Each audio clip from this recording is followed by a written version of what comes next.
They'll come back, Hosea 3. Then God ordered me, start all over. Love your wife again.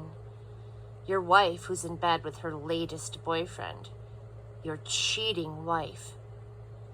Love her the way that I, God, love the Israelite people, even as they flirt and party with every god that takes their fancy.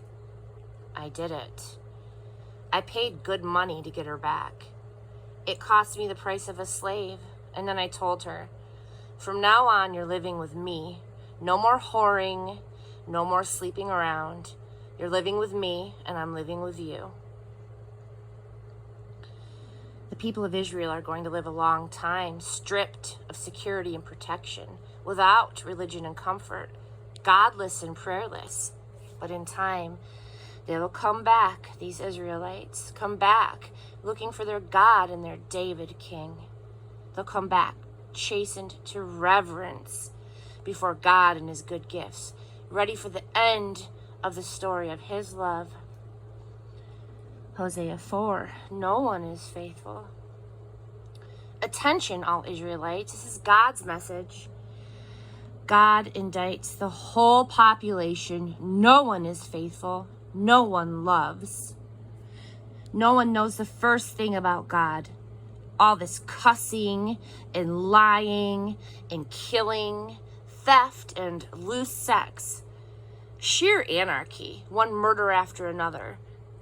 And because of all of this, the very land itself weeps, and everything in it is grief-stricken. Animals in the fields and birds on the wing, even the fish in the sea are listless, lifeless. But don't look for someone to blame. No finger pointing. You, priest, are the one in the dock. You stumble around in broad daylight. And then the prophets take over and stumble all night. Your mother is as bad as you. My people are ruined because they don't know what's right or true. Because you've turned your back on knowledge, I have turned my back on you, priests. Because you refuse to recognize the revelation of God, I'm no longer recognizing your children. The more priests, the more sin. They traded in their glory for shame. They pig out on my people's sins. They can't wait for the latest in evil. The result, you can't tell the people from the priests or the priests from the people. I'm on my way to make them both pay and take the consequences of the bad lives that they've lived. They'll eat and they'll be as hungry as ever, have sex and get no satisfaction. They walked out on me, their God, for a life of rutting with whores. They make a picnic out of religion. Wine and whiskey leave my people in a stupor. They ask questions of a dead tree. They expect answers from a sturdy walking stick.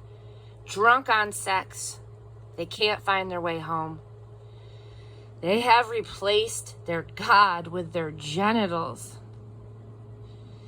They worship on the tops of mountains. They make a picnic out of religion under the oaks and elms on the hills. They stretch out and take it easy. Before you know it, your daughters are whores, and the wives of your sons are sleeping around. But I'm not going after your whoring daughters or the adulterous wives of your sons. It's the men who pick up the whores that I'm after. The men who worship at the holy whorehouses. A stupid people, ruined by whores.